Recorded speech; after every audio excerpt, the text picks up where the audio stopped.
G Tamil news நேயர்கள் அனைவருக்கும் வணக்கம். இந்தியாவில் மறுபடியும் கொரோனா வைரஸ் அதிகமாக ஸ்டார்ட் ஆயிருக்கு. இப்படி இருக்கக்கூடிய சூழ்நிலையில இன்னைக்கு உடல உரை நிகழ்ச்சியில இப்ப ஸ்ப்ரெட் ஆகிட்டு இருக்கக்கூடிய கோவிட் வேரியன்ட் பத்தி, அதே மாதிரி நிறைய அவேர்னஸ் எப்படிலாம் ப்ரிவென்டிவ் மெஷர்ஸ் நம்ம ஃபாலோ பண்ணணும்னு நிறைய விஷயங்களை நம்ம கூட ஷேர் பண்ணிக்கிறதுக்காக இணைந்திருக்காங்க doctor Aarthi, critical care physician, Aishwarya hospital. வணக்கம் மேம். வணக்கம்மா. கடந்த சில மாதமா கோவிட் கேசஸ் ஜாஸ்தி ஆயிட்டு இருக்கு. Yes true. பட் இதுக்காக நம்ம பொதுமக்கள் பயப்படணுமா அப்படின்னு கேட்டா பயப்படணும்னு அவசியம் இல்லை. பட் கொஞ்சம் விஜிலண்டாகவும் கேர்ஃபுல்லாகவும் இருக்கணும். Okay ma'am. மேம், இப்போ ஸ்ப்ரெட் ஆகிட்டு இருக்கிற வேரியன்ட் ரொம்ப லெஸ் தான், லைக் ஸ்ப்ரெட் ஆனாலுமே ஒரு 1 வீக்ல சரியாயிடும் அப்படின்னு சொல்றாங்க. அது எந்த அளவுக்கு உண்மை மேம்? ஓகே, ஸோ கோவிட் நம்ம ஆல்மோஸ்ட் 2019ல ஸ்டார்ட் ஆச்சு. ஸோ 2020ல it increased very drastically. So அதிலிருந்து இப்போ ஆல்மோஸ்ட் ஒரு 4-5 இயர்ஸாகவே கோவிட் ஆன் அண்ட் ஆஃப் நம்மளுக்கு வந்துட்டு தான் இருக்கு. ஸோ இந்த வைரஸ் எல்லாமே ரெப்ளிகேட் ஆகிறப்ப மியூட்டேட் ஆகிட்டே தான் இருக்கும். அதோட விருலன்ஸும் கம்மியாயிட்டு தான் இருக்கும். ஸோ இப்போ இருக்கிறது சப் வேரியண்ட் ஆஃப் ஓமைக்ரான். நிறைய நேம்ஸ் அதெல்லாம் இருக்குது. பட் இந்த வேரியண்ட் நீங்கள் சொல்கிற மாதிரி அதோட தீவிரத்தன்மை, அதோட விருலன்ஸ் கண்டிப்பாக கம்மி தான். ஸோ நம்ம கொஞ்சம் ரொம்ப ப்ரிவென்டிவாகவும் ரொம்ப விஜிலண்டாகவும் இருந்தோம்னா இதை ப்ரிவென்ட் பண்ண முடியும். இப்போ நீங்க விருலன்ஸ் கம்மி தான் சொன்னீங்க. நிறைய இடத்துல மாஸ்க் போட்டுட்டு போங்க அப்படின்னு இப்போ அட்வைஸ் பண்ணி கைடன்ஸ் கொடுக்க ஸ்டார்ட் பண்ணியிருக்காங்க. ஸோ எந்த அளவுக்கு இப்போ மாஸ்க் கட்டாயமா இருக்கு மேம்? கரெக்ட். மாஸ்கோட தேவை இப்போ நம்ம ஸ்டார்ட் பண்ணோம்னா கோவிடோட ஸ்ப்ரெட்டை கம்மி பண்ண முடியும், கோவிடோட தாக்கத்தையும் கம்மி பண்ண முடியும். ஸ்பெசிஃபிக்காக crowded places, closed environments and family gatherings, ஒரு நிறைய பேர் கூடுற இடங்கள்ல மாஸ்க் அணிவது கண்டிப்பாக முக்கியம். அண்ட் மோர் ஓவர் இந்த ஹை ரிஸ்க் இண்டிவிஜுவல்ஸ்னு சொல்லுவோம், சில பேர் ப்ரோன் டு டெவலப் இன்ஃபெக்ஷன்ஸ், இவங்க எல்லாருமே கண்டிப்பாக மாஸ்க் போட்டுக்கணும்.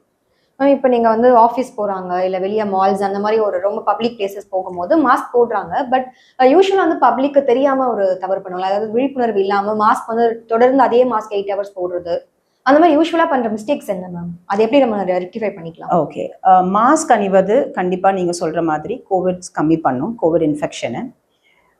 சர்ஜிக்கல் மாஸ்க், நம்ம சொல்லக்கூடிய ஸ்டாண்டர்ட் சர்ஜிக்கல் மாஸ்க் போட்டால் போதும். மாஸ்க் எவ்ரி டே மாத்துறது அட்வைசபிள். இன்னொன்று, இந்த காஃப், கோல்டு அந்த மாதிரி சிம்டம்ஸ் இருக்கிறவங்க மாஸ்க் கண்டினியூஸாக போட்டுட்டு இருக்கப்போ அது வெட் ஆகும். அப்போ இமீடியட்டாக சேஞ்ச் பண்ணுறது இட் இஸ் அட்வைசபிள். அந்த வெட் ஆகி அது ஒரு சோகான மாஸ்கை அப்படியே கண்டினியூஸாக போட்டுட்டு இருக்கணுன்றது அவசியம் இல்லை. அண்ட் கண்டினியூஸாகவும் யூஸ் பண்ணக்கூடாது. So 8 hours is maximum. 1 டேக்கு மாற்றிக்கிறது பெட்டர். இப்போ மார்க்கெட்ல நிறைய பார்த்தீங்கன்னா சர்ஜிக்கல் மாஸ்க் தாண்டி நிறைய இந்த கிளாத்தான மாஸ்க் இருக்கு. ஸோ அதை நிறைய பேர் கலர் கலராக அதை வாங்கி யூஸ் பண்ண ஸ்டார்ட் பண்ணியிருக்காங்க. பட் அது உண்மையாகவே ப்ரிவென்ட் பண்ணுமா? கண்டிப்பாக கிடையாது. கோவிட் இந்த மாஸ்க் போடுறது எதுக்கு அப்படின்னா, ஒன்று நம்ம க்ளோஸாக இன்ஃபெக்டடாக இருக்கக்கூடிய அதர் பர்சன்ஸ் கிட்டேருந்து நம்மளுக்கு வரதும், நம்ம கிட்ட இன்ஃபெக்ட் ஆயிருந்தா நம்ம அடுத்தவங்களுக்கு ஸ்ப்ரெட் பண்ணுறதும் கம்மி பண்ணுறதுக்காக தான். ஸோ இந்த cloth masks will not help. And நம்ம மெடிக்கல் மாஸ்கஸ் இருக்கும், டாக்டர்ஸ் போடக்கூடிய N95 மாஸ்க், ரெஸ்பிரேட்டர்ஸ். இப்போதைக்கு கவர்மெண்ட் அட்வைஸ் பண்ணுறது surgical face mask, standard face mask. இது போட்டால் க்ரௌடட் பிளேசஸ் அண்ட் ட்ராவல் பண்ணுற டைமில் க்ளோஸ்டு ஸ்பேசஸில் இதை போட்டுக்கிறதுக்கு அட்வைஸ் பண்ணுறாங்க. So that is enough. Okay ma'am. இப்போ ஸ்ப்ரெட் ஆகிட்டு இருக்க கோவிட் என்னதான் லெஸ் விருலன்ஸாக இருந்தாலும் அதிகமாக அஃபெக்ட் ஆகக்கூடிய ஏஜ் குரூப்னு ஏதாவது இருக்கா?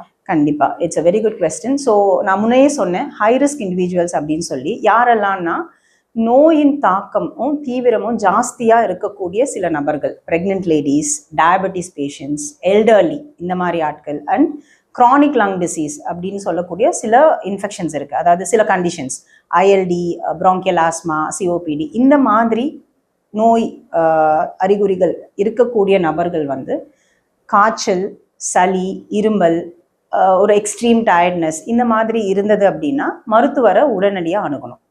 இவங்கெல்லாம் they are more prone to get infected. Okay ma'am. Ma'am, இந்தியாவில் இப்போ ஃபியூ டேஸ்ல பார்த்தீங்கன்னா 7 டெத் கோவிட்னாலன்னு சொல்லியிருக்காங்க. அதில் ஒருத்தவங்க பார்த்தீங்கன்னா 5 month ஓல்டு பேபின்னு சொல்லியிருக்காங்க.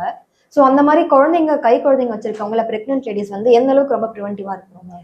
So extremes of ages and pregnant ladies எல்லாமே ஹை ரிஸ்க் இண்டிவிஜுவல்ஸ். ஏன்னா இவங்களோட நோய் எதிர்ப்பு தன்மை ரொம்ப கம்மியாக இருக்கும். ஸோ இப்போது நான் முன்ன சொன்ன மாதிரி சில அறிகுறிகள் வரப்பையே ஃபஸ்ட் அவங்க கன்சல்டேஷன் ஃபாலோ பண்ணோம் அப்படின்னா இதோட தீவிரத்தன்மையை நம்ம ப்ரிவென்ட் பண்ண முடியும்.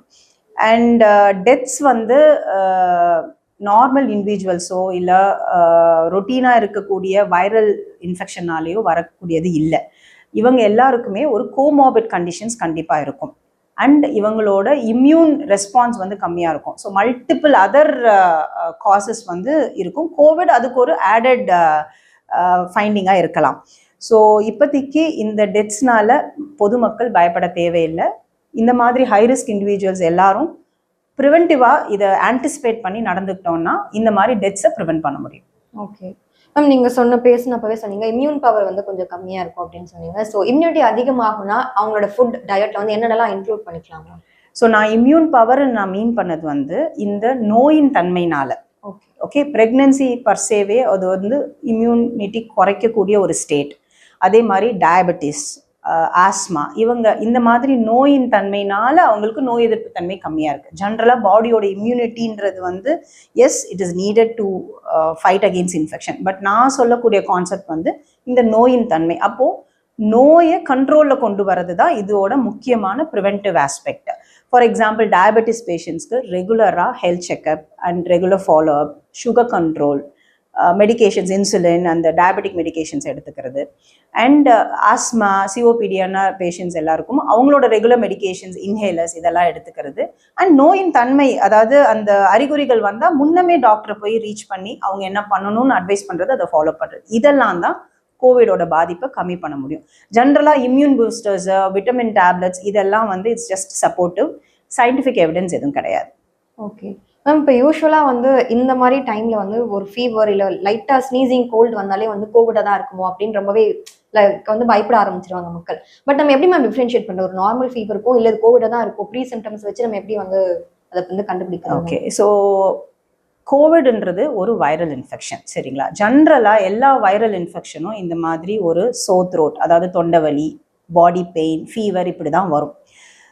90% வந்து மைல்டர் டிசீஸாக தான் இருக்கும். ஒரு 10% தான் அது வந்து சிவியராக மாறும். ஸோ நம்ம எல்லா சளி, காய்ச்சல், தொண்டவலி எல்லாத்தையுமே கோவிடாக எடுத்துக்கணும்னு அவசியம் இல்லை.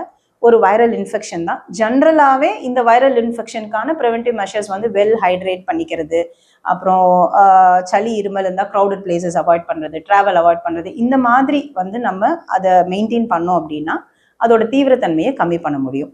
ஹை ரிஸ்க் இண்டிவிஜுவல்ஸ் நான் முன்ன சொன்ன மாதிரி டாக்டர்ஸ் அட்வைஸை ஃபாலோ பண்ணால் இதோட தீவிரத்தன்மையை கம்மி பண்ண முடியும். ஓகே மேம், யூஸ்வலாக நம்மளுக்கு தெரிஞ்ச ப்ரிவென்டிவ் மெஷர்ஸ்னா மாஸ்க் போடுங்க, ஸ்னீசிங்லாம் வந்து அவங்களை தனிமைப்படுத்திக்கோங்க அந்த மாதிரி சொல்லியிருக்காங்க. ஸோ இதெல்லாம் இல்லாமல் வேற ஏதாவது ப்ரிவென்டிவ் மெஷர்ஸை மக்கள் ஃபாலோ பண்ணணும்னு என்ன மேம் சொல்லலாம்? காஃப் எட்டிக்வெட்னு சொல்லுவோம். அது நம்ம கிட்ட கொஞ்சம் கம்மி தான் எல்லாருக்கும். ஸோ இருமும்போது அடுத்தவங்க முகத்துக்கு நேராவோ இல்லை கைகளை மறைக்காம இருமுறதுன்றது வந்து தவறு. ஸோ காஃப் எட்டிக்வெட் அப்படின்றது கைகளை மறைச்சிக்கணும். அதாவது either at the elbows, cough பண்ணுறப்போ உங்கள் எல்போ யூஸ் பண்ணிக்கலாம், இல்லை நீங்கள் வந்து ஏதாவது ஒரு டிஷ்யூ பேப்பர்ஸ் அந்த மாதிரி இருந்தால் அதை யூஸ் பண்ணி காஃப் பண்ணி அந்த டிஷ்யூ பேப்பரை டிஸ்கார்ட் பண்ணிடணும். அண்ட் கைகளை யூஸ் பண்ணி நம்ம கவர் பண்ணோம் அப்படின்னா ஹேண்ட் ரப் சொல்யூஷன்ஸ் வச்சு கைகளை கழுவிக்கணும். அண்ட் இன்னொன்று சோஷியல் அவேர்னஸ் தான். ஸோ நம்மளுக்கு உடம்பு சரியில்லாமல் இருக்கிறப்போ நம்மளை தனிமைப்படுத்திக்கிட்டு நம்ம பெட்டராக ஃபீல் பண்ணதுக்கப்புறம் பப்ளிக் பிளேசஸை ரீச் பண்ணுறது நம்ம கடைப்பிடிக்கணும். அதாவது இப்போது ஒரு ஃபேமிலி கேதரிங் இருக்குது, நம்மளுக்கு ஜுரம் இருக்குது, தொண்டவலி இருக்குன்னா கண்டிப்பாக அதை அட்டன் பண்ணணுமா அப்படின்றத நம்ம முடிவெடுக்கணும். அந்த மாதிரி இருக்கிறப்போ காய்ச்சல், தொண்டவலி அதெல்லாம் இருந்தால் அவாய்ட் பண்ணி நம்ம ஐசோலேட் பண்ணிக்கிட்டோம்னா நம்ம ஸ்ப்ரெட் பண்ணுறதை கம்மி பண்ணிப்போம். ஓகே மேம், இப்போ ஜென்ரலாக நிறைய பேர் வீட்டில் வந்து பெட்ஸ் இருக்குது. ஸோ பெட்ஸ் இருக்கும் போது இப்போ வந்து நம்மளுக்கு யாருக்கா ஃபீவர் இருக்குது அப்படின்னா அவங்க இப்போ பெட்ஸ் இருக்கக்கூடிய வீட்டில் வந்து என்ன மாதிரியான ப்ரிவென்டிவ் மெஷர்ஸ் எடுக்கலாம் மேம்? ஜென்ரலி இது வந்து அனிமல்ஸ் கிட்டேருந்து ஸ்ப்ரெட் ஆகிறது இல்லை, அனிமல்ஸ்க்கும் ஸ்ப்ரெட் ஆகிறது கிடையாது. ஸோ ஜென்ரல் பெட் கேர் இருந்தாவே போதும். வேற எது ஸ்பெசிஃபிக்காக கோவிட் ரிலேட்டடாக நம்ம அதை வரி பண்ணணும்னு அவசியம் இல்லை. வேற எது ஸ்பெசிஃபிக்காக வந்து இப்போ அவங்க வீட்டில் இருக்கவங்களுக்கு கோவிட் வந்தாலுமே அந்த பெட்ஸ்க்கு அது எந்த விதத்துலையும் வந்து பாதிக்காது? ஜென்ரலாக எஸ், இல்லை, பாதிப்புகள் இல்லை. ஸோ அதே மாதிரி பார்த்தீங்கன்னா இப்போ நம்ம பப்ளிக் பிளேஸ் போகிறோம் அப்படின்னா வந்து நம்ம சில விஷயங்களை அவாய்ட் பண்ணலாம். பட் நம்ம ஆஃபீஸ் போகிறது இந்த மாதிரியான விஷயங்களை அவாய்ட் பண்ண முடியாது. ஸோ ஸ்கூல், ஆஃபீஸஸ் இந்த மாதிரி அதாவது கம்பல்சரியாக நம்ம மீட் பண்ணக்கூடிய பிளேசஸில் வந்து என்ன மாதிரியான ப்ரிவென்டிவ் மெஷர்ஸ் எடுக்கலாம் மேம்? ஓகே, இப்போ ஸ்கூல் அண்ட் ஆஃபீஸஸில் வந்து ஜென்ரலாகவே ரொம்ப அன்வெல்லாக இருந்தால் வரதை தவிர்க்கிறது தான் பெட்டர்.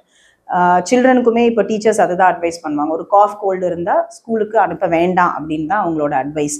ஸோ உங்களுக்கு சிம்டம் சிவியராக இருந்தது அப்படின்னா க்ரௌடட் பிளேசஸ் லைக் ஸ்கூல்ஸ், உங்களோட பப்ளிக் கேதரிங் இதெல்லாமே வந்து அவாய்ட் பண்ணுறது தான் பெஸ்ட். ஓகே மேம், சானிடைசர்ஸோட யூஸ் வந்து எப்படி நம்ம வந்து இம்ப்ளிமெண்ட் பண்ணலாம் மேம், லைக் பப்ளிக் பிளேசஸ்லலாம்?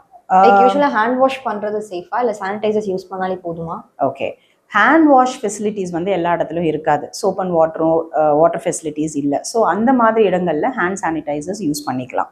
யூஸ் பண்ணுறது இட் இஸ் அட்வைசபிள் தான். ஸ்பெசிஃபிக்காக காஃப் நிறைய இருக்கிறவங்க அதை யூஸ் பண்ணிக்கிறது பெட்டர். ஹேண்ட் வாஷ் இருந்தது அப்படின்னா ஹேண்ட் வாஷ் ஃபெசிலிட்டிஸ் எங்கெல்லாம் அது அவைலபிளாக இருக்கோ அங்கே அதை யூட்டிலைஸ் பண்ணிக்கலாம். Okay ma'am. மேம், இப்போ இருக்கக்கூடிய இது பார்த்தீங்கன்னா இப்போ June 5 படி வந்து அரௌண்ட் 5000 கேசஸ் ஆல் ஓவர் இந்தியாவில் வந்து இதாக இருக்கு. ஸோ இது கீப் ஆன் இன்க்ரீஸ் ஆகிட்டே தான் இருக்குமா மேம்? இதோட நீங்கள் ஆல்ரெடி சொல்லிட்டீங்க ஒமைக்ரானோட சப் வேரியன்ட் மாதிரி சொல்லியிருந்தீங்க. பட் இருந்தாலும் அகைன் லாக்டவுன் வந்துருமோ, அந்த அளவுக்கு ஸ்ப்ரெட் ஆக ஸ்டார்ட் ஆயிருமோ? ஏன்னா ஃபியூ டேஸ்லேயே வந்து அதோட ட்ரிபிள் டிஜிட் வந்து இப்போ 4 டிஜிட் மாதிரி சேஞ்ச் ஆகிட்டே இருக்கு. ஸோ மக்களுக்கு யூஸ்வலாக அந்த ஒரு பயம் இருக்கும்ல, லாக்டவுன் வந்துருமோ என்ன ஆகும் அப்படின்னு சொல்லிட்டு. அதுக்கான பாசிபிள் இருக்கா மேம்? லாக்டவுன் அளவுக்கு ஜாஸ்தியான பாசிபிலிட்டிஸ் அன்லைக்லி தான். நம்ம சொல்லக்கூடிய இந்த ப்ரிவென்டிவ் மெஷர்ஸ் எல்லாம் நம்ம ஃபாலோ பண்ணோம் அப்படின்னா இதோட ஸ்ப்ரெட்டை கண்டிப்பாக கம்மி பண்ண முடியும். எனி இன்ஃபெக்ஷன் ஸ்பெசிஃபிக்காக வைரஸ் வந்து அதோட ஸ்ப்ரெட் வந்து ஜாஸ்தியாகி தான் குறையும். And earlier awareness and I think இப்போ இருக்கிற இந்த சோஷியல் மீடியா சுச்சுவேஷன்ஸில் வந்து சரியான மெசேஜஸை ஸ்ப்ரெட் பண்ணணும். அதை படிக்கிறப்பையும் அது கரெக்டான தகவலா இல்லை தவறான தகவலை படிக்கிறோமான்றது அவேராக இருக்கணும். அண்ட் ப்ரிவென்டிவ் மெஷர்ஸை ஃபாலோ பண்ணோன்னா இந்த ஸ்ப்ரெட்டை கம்மி பண்ணலாம். நம்பர் ஆஃப் கேசஸ் இன்க்ரீஸ் ஆக தான் செய்யும். பட் அதுக்காக நம்ம பயப்படணும்னு அவசியம் இல்லை. கண்டிப்பாக இந்த ப்ரிவென்டிவ் மெஷர்ஸை ஃபாலோ பண்ணோன்னா அதை ப்ரிவென்ட் பண்ண முடியும். ஸோ இவ்வளோ நேரம் உடலே ஒரு நிகழ்ச்சியில் டாக்டர் ஆர்த்தி மேம் நம்ம கூட வந்து கோவிட் சார்ந்து நிறைய விஷயங்களை வந்து ஷேர் பண்ணிக்கிட்டாங்க. எப்படி ப்ரிவென்டிவ் மெஷர்ஸ் எடுக்கணும், நிறைய பயப்பட தேவை கிடையாது. அதே மாதிரி சோஷியல் மீடியா மெசேஜஸ்ல நிறைய வந்து அவேர்னஸாக இருங்க அப்படின்னு நிறைய விஷயங்கள் வந்து சொல்லியிருந்தாங்க. Thank you ma'am. Thank you ma'am.